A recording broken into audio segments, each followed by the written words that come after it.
41 minutes. That is all it took.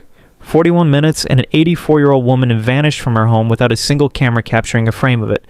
Not because the cameras were broken, not because nobody had them, but because every camera on that block, across multiple homes, multiple systems, multiple networks, went completely dark at the same moment. Wi-Fi disrupted, signals gone. The entire digital nervous system of that neighborhood switched off like a light. This is a true crime documentary investigation into the disappearance of Nancy Guthrie. And what you are about to hear is not theory. Every detail in this story is sourced, documented, and on the record. Now here's the part that will stop you cold. In that exact 41-minute window, the window where every camera died, every router went silent, and every electronic eye on that street went completely blind, there was one witness left. One. It had no Wi-Fi connection, no battery pack, no signal to disrupt, no plug to pull.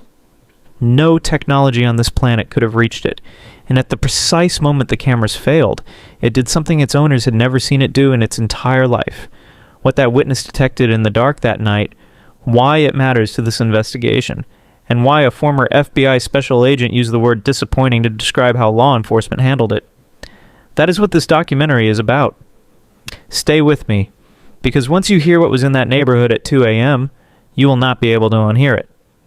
Before we talk about the witness, you need to understand exactly what happened to that neighborhood on the night Nancy Guthrie disappeared, and more specifically, you need to understand when the rest of the country found out about it.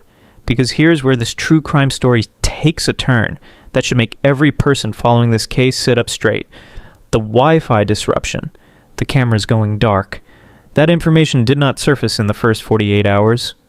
It was not part of the initial canvas. It did not come out in the first week or the second week or even the third. It surfaced more than 5 weeks after Nancy Guthrie was gone. And the way it came out says just as much about this investigation as the disruption itself. On March 6, 2026, a News Nation senior national correspondent Brian Enton posted directly to X with a detail that immediately shifted the entire conversation around this case. A neighbor had told him their Ring cameras, the ones mounted on the side of their house closest to Nancy Guthrie's property, stopped working around the same time Nancy was taken. And in that same window, their dog woke them up to go outside. Something they described as very unusual, 2 revelations, 1 post. We are going to take them apart one at a time. Now here's what that neighbor actually said about their cameras, because the specific detail matters. They did not lose all 4 of their Ring cameras that night. 3 of them recorded normally. But the 4th, the one positioned directly facing the direction of Nancy Guthrie's home, showed a message the owners had never seen before. Not available. 1 camera. The one with the most critical sight line on that block. Dark. Their reaction? They called it uncanny. They told NBC News, and these are their words. That is really weird, isn't it? They had never seen that message before, and they found it uncanny that it happened during that specific window on that specific night. That word, uncanny, is not a word people reach for casually. That is a word someone uses after they have sat with a detail long enough to feel genuinely unsettled by it. Now here's the part that matters just as much as the camera going dark. On March 5th, 2026, 33 days after Nancy disappeared, the FBI and the Pima County Sheriff's Department went back into that neighborhood door to door. And the question they were asking was not whether anyone had seen something. The question was whether anyone's internet had done anything unusual on the night of February 1st. 3 separate homeowners confirmed this to NBC News. Additional neighbors confirmed the same question in News Nation. And according to those homeowners, agents told them directly. Several people in the area had already mentioned glitches with their internet that night. Already mentioned, meaning the information existed before that March 5th visit.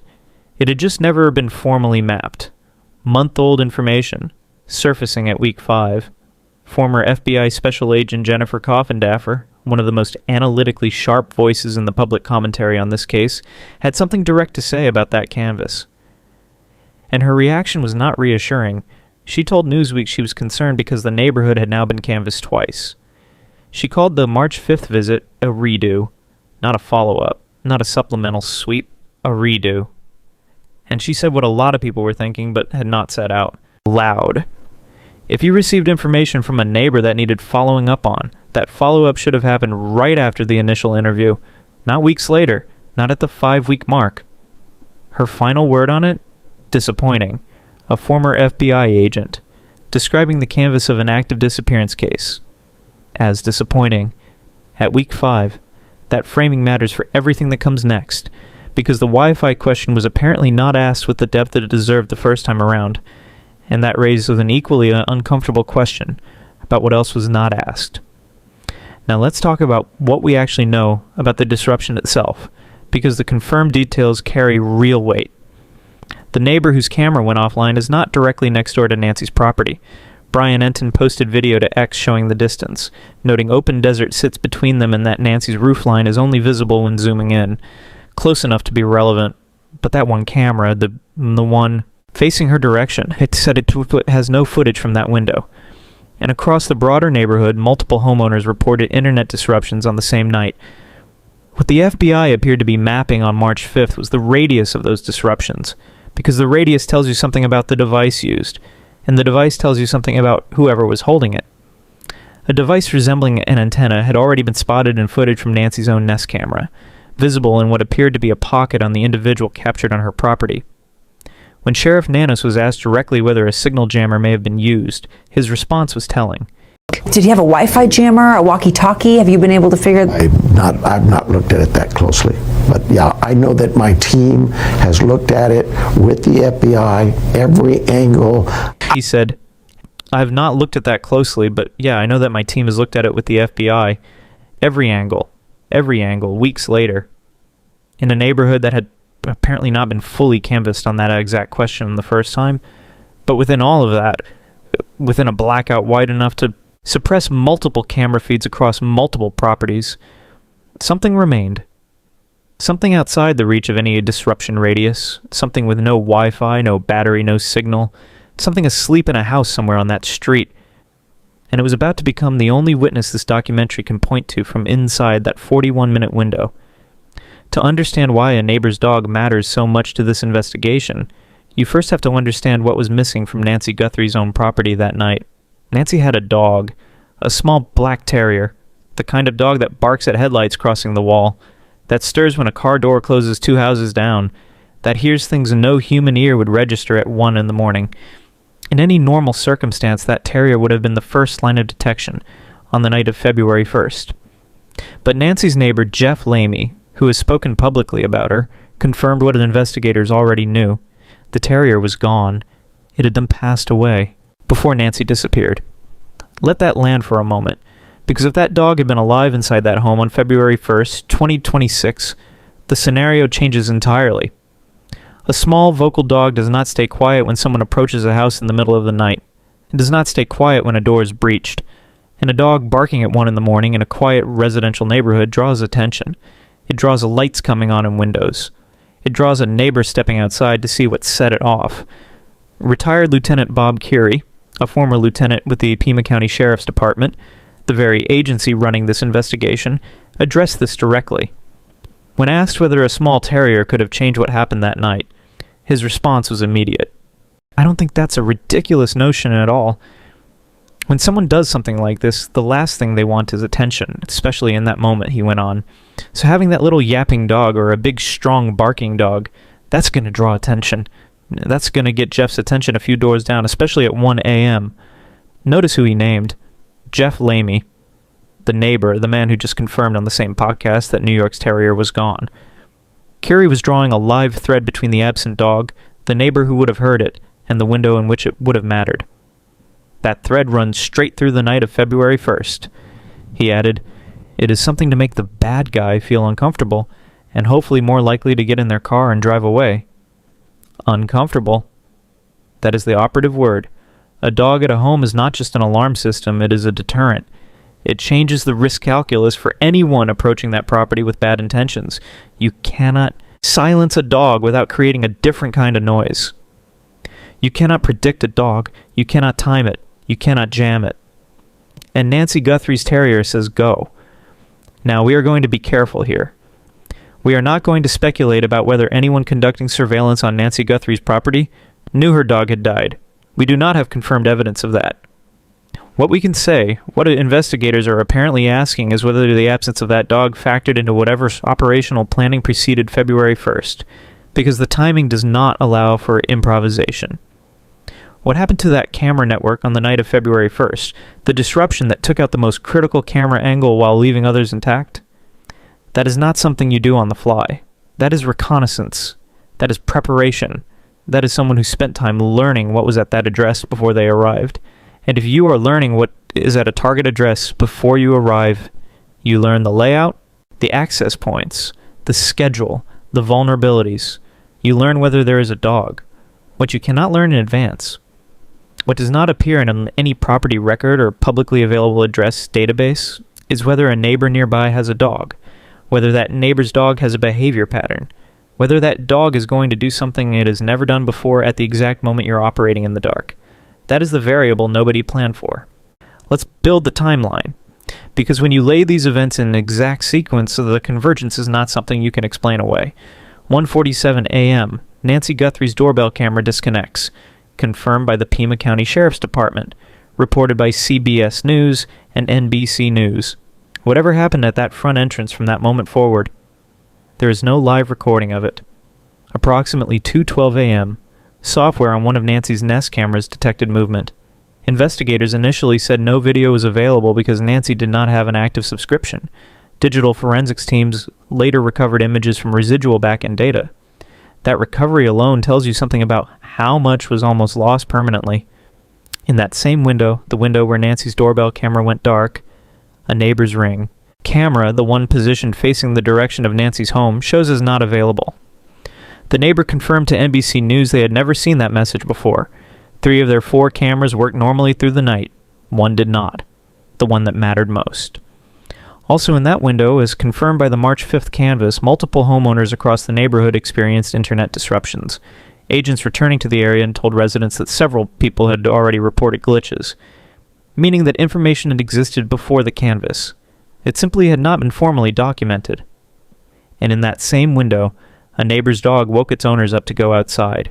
They noted it. They remembered it, because that animal had never done it before. 2:28 a.m. Nancy Guthrie's pacemaker app disconnects from her phone. That device, designed to continuously transmit cardiac data, goes silent. A pacemaker stops transmitting for a limited number of reasons. The patient moves out of range of the reader. The reader is disconnected, or the patient is moved. 41 minutes. Camera disconnected. Software detection with no initial footage. Neighbor camera dark. Wi-Fi disrupted across multiple homes. A dog wakes and does something unprecedented. A pacemaker stops transmitting. These are not 4 separate anomalies happening in the same neighborhood on the same night by coincidence. These are 4 separate systems. Digital, mechanical, biological, medical. Each registering the same compressed window of time in the only language available to them. Now let's talk about what a dog is actually capable of detecting, because there is a version of this story that gets soft and emotional. A loyal animal raised the alarm, sensed danger, tried to warn its owners. That version feels satisfying. It does not serve the investigation. What serves the investigation is understanding the forensic reality of what a domestic dog can detect at what range, under what conditions, and why the FBI has a documented history of treating canine behavioral responses as legitimate investigative data. Canine units are not in law enforcement because dogs are impressive. They are in law enforcement because dogs process sensory information in a way no electronic system has been able to replicate. A trained detection dog can identify human scent at a concentration hundreds of thousands of times lower than what any current sensor technology can register. It does not need footprints.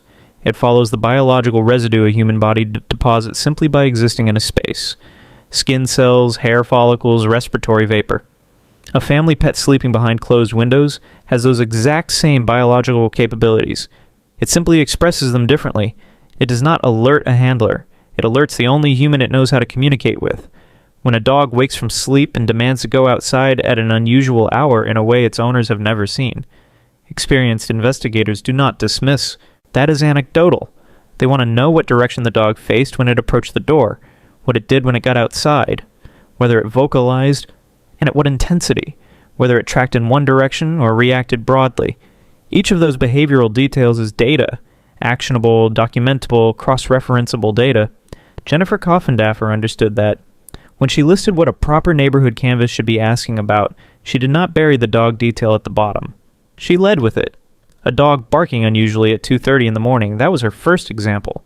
She placed it ahead of motion-triggered lights, ahead of Ring cameras and Nest cameras, the biological witness before the electronic ones.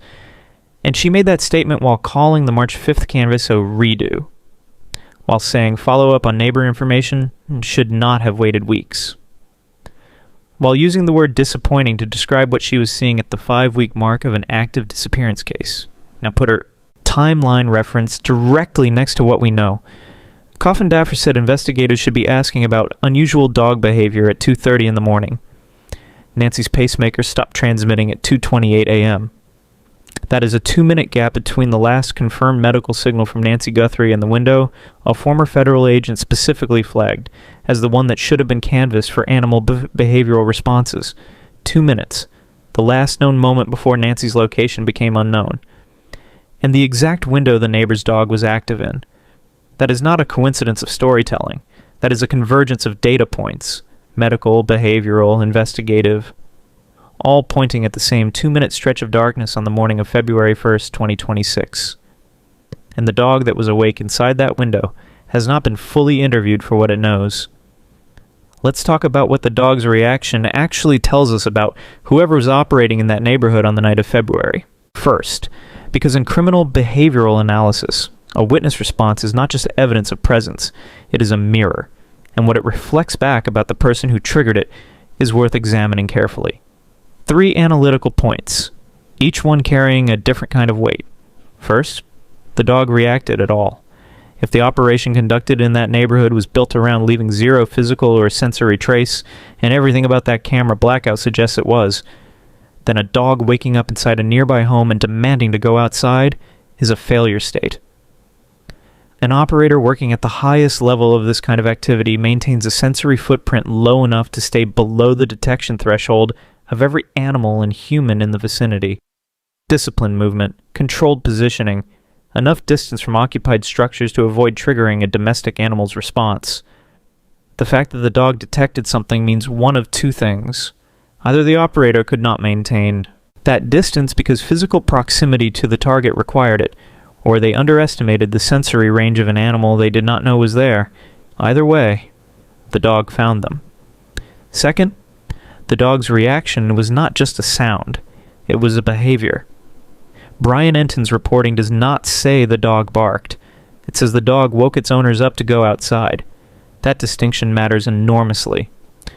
A dog that stirs briefly and settles is reacting reflexively to a passing stimulus. A dog that wakes from sleep orients itself and pursues a specific goal, going outside, is responding to something sustained. Something close enough and present long enough to activate a directed drive in that animal rather than a momentary reflex.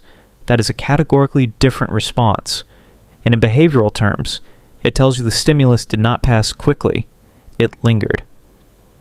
Third, and this is the detail that carries the most analytical weight in this entire true crime investigation, the owners had never seen this behavior before. Not just that the dog reacted, that the reaction was unprecedented.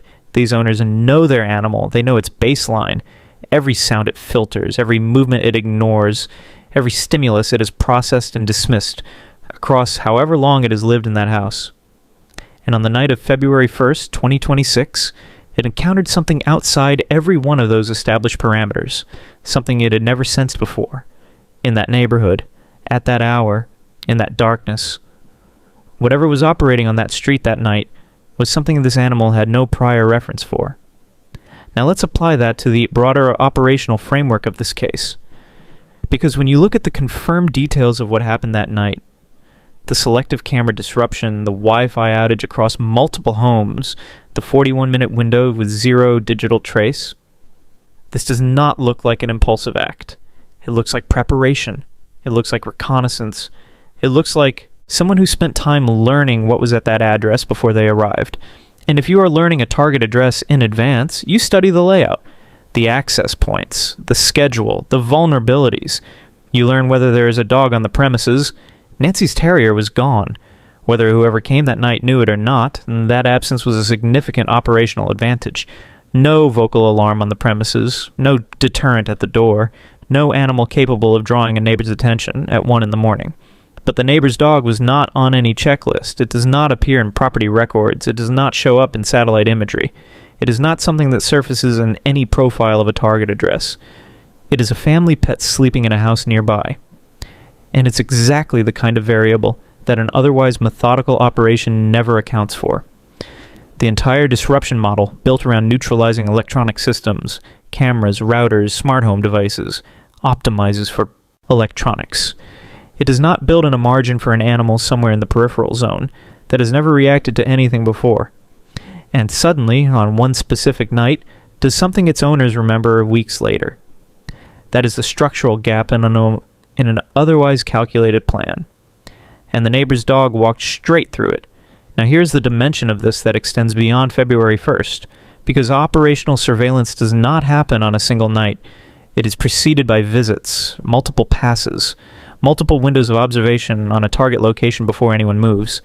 If someone spent time on that street in the weeks before Nancy disappeared, learning her routines, studying her property, cataloging the vulnerabilities of her home, there were opportunities to be noticed, opportunities to be seen, opportunities to set off a dog that may, in retrospect, have reacted on more than one night before any of this happened. Retired Lieutenant Bob Keary's comment about a barking dog. Making someone feel uncomfortable is not just about the night of the abduction. It applies to every preliminary visit to that neighborhood, every reconnaissance pass, every occasion where someone was on that street at an unusual hour in the days or weeks leading up to February 1st. Did the neighbor's dog react on any of those nights? Did anyone notice it? Did anyone connect it, even loosely, to what happened later? These are questions that, if answered, do not just build a timeline for the night Nancy disappeared. They build a picture of how long someone was watching her home before they came for her, and those questions have not been publicly confirmed as asked. Which brings us back to Jennifer Coffindaffer, and the word she chose. Redo. Not a follow-up, not a supplemental canvas. A redo. A word that implies the original sweep was insufficient, that questions which should have been asked in the first 48 hours were not asked with the depth they required, and that by the time agents returned to that neighborhood on March 5th, 33 days later, information that could have been fresher, sharper, and more precisely recalled by residents had already begun to fade. Coffindaffer's full list of what a thorough canvas should be extracting is worth revisiting here. Unusual dog behavior at 2:30 in the morning, motion-triggered lights, motion-triggered cameras, each one an example of an environmental anomaly that places something, or someone, in the operational corridor during the blackout window. She led with the dog, and then she called the canvas that should have produced that information disappointing to see at the 5-week mark. Every thread in this documentary leads back to the same question. The disruption radius has been partially mapped. The Wi-Fi outages have been partially documented. The camera failures have been partially confirmed. But the behavioral canvas, the one that asks every household in that radius whether any animal did anything unusual that night, and what direction it oriented, how long it reacted, and what it did when it went outside, that canvas has not been publicly confirmed as completed. The dog that woke up on the night of February 1st, 2026, is the only living record from inside the blackout window. Its owners noticed. A national correspondent documented it.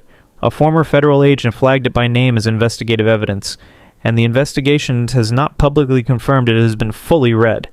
Let's take stock of what this documentary has established. Not theory, not inference. What is confirmed, sourced, and on the record. Nancy Guthrie's doorbell camera went offline at 1:47 a.m. on February 1st, 2026. Her pacemaker stopped transmitting to her phone at 2:28 a.m. In that 41-minute window, a neighbor's Ring camera, the one facing the direction of her home, showed is not available in a way its owner described as uncanny and had never seen before. Multiple neighbors across the broader area experienced internet disruptions on the same night, confirmed when the FBI and Pima County Sheriff's Department returned to the neighborhood on March 5th, more than a month after Nancy disappeared. Agents who knocked on those doors told residents that several people had already reported glitches, meaning the information existed before that visit and simply had not been formally mapped. Jennifer Coffindaffer, a former FBI special agent, called that March 5th visit a redo, said follow-up on neighbor information should not have waited weeks, and used the word disappointing to describe what she was observing at the 5-week mark of an active disappearance case. In that same blackout window, a neighbor's dog woke its owners up to go outside, something they described as very unusual and something that animal had never done before. Coffin Daffer specifically named the unusual dog behavior at 2:30 in the morning as one of the things a proper canvas should be asking about, placing. It first on her list, head of motion-triggered lights and cameras. Nancy's own small black terrier had died before she was taken, confirmed by neighbor Jeff LeMay, and retired Pima County Sheriff's Lieutenant Bob Keary stated plainly that if that dog had still been alive, it would have drawn attention, created discomfort, and may have changed what happened entirely. That is what we know. Now here's what this investigation has not yet answered publicly. Has the full behavioral canvas that Coffin Daffer described actually been completed? Has every household within the confirmed disruption radius been asked specifically whether any animal behaved unusually that night? Has the neighbor whose dog woke up been interviewed with the forensic depth this detail requires? What direction the animal faced, what it did when it got outside, how long the behavior lasted, whether it oriented toward one specific area? Has that behavioral data been mapped against the confirmed Wi-Fi disruption zone to identify a corridor of movement and beyond the night itself? Has anyone gone back further? Has anyone asked whether that dog or any other animal in that neighborhood reacted unusually in the days or weeks before February 1st? Because if someone was conducting surveillance on Nancy Guthrie's home before they came for her, and the operational sophistication of that night strongly suggests there were prior visits, prior passes, prior occasions where someone was on that street at an unusual hour, and a dog with no prior reference for that kind of presence may have reacted then too, before anyone knew to document it. Those are answerable questions, every one of them. And if the family's legal team, the public advocates on this case, or the journalists who have been doing the work that this true crime documentary is built on press for those answers, they will either get confirmation that the work has been done, or they will get an entry in the investigative record that raises further concern. The Pima County Sheriff's Department has already faced significant public scrutiny over how this case has been handled. Sheriff Chris Nanos has made multiple public statements, several of which have produced more questions than answers. Coffin Daffer naming the canvas a redo and calling it disappointing at week 5 adds the animal behavioral question to a growing list of investigative steps that the public record does not confirm were executed with sufficient depth at the front end of this investigation. And sitting at the center of all of it, behind every data point, every confirmed outage, every unanswered question in this documentary, is a person. Nancy Guthrie is someone's mother, someone's grandmother, an 84-year-old woman who lived in that house, in that neighborhood, who took daily medication she could not survive without for long, who had a small black terrier she loved, and lost before any of this happened. She is not an analytical framework. She is not a case number. She is a woman who was in her home on the night of January 31st and was gone before the sun came up on February 1st, and she has not been found. Every data point in this investigation, the cameras, the Wi-Fi, the pacemaker, the neighbor's dog, the disruption radius, the behavioral canvas, every single one of them is a step toward an answer that her family deserves. An answer that gets harder to reach with every week that passes and every question that goes unasked at the depth it requires. The neighbor's dog woke up in the dark and did something it had never done before. Whatever triggered that response, whoever was operating in that neighborhood in the 41-minute window where every electronic system went silent, has not been publicly identified. The animal noticed. The owners noticed. A national correspondent documented it. A former federal agent flagged it by name. And this documentary is now part of the public record on this case. If you were in that neighborhood on the night of February 1st, 2026, if your dog did something it had never done, if you heard something unusual, if your Wi-Fi behaved strangely, if you noticed a vehicle parked somewhere unfamiliar in the days or weeks before Nancy disappeared, the family's investigators and the public advocates on this case want to hear from you. The FBI tip line is 1-800-CALL-FBI. The Pima County Sheriff's Office can be reached at 5203-514-900. Both numbers are in the description of this video. Use them. This investigation is not over. The case is not cold. The canvas was a redo. The behavioral record has not been fully extracted. And Nancy Guthrie has not come home. The dog noticed.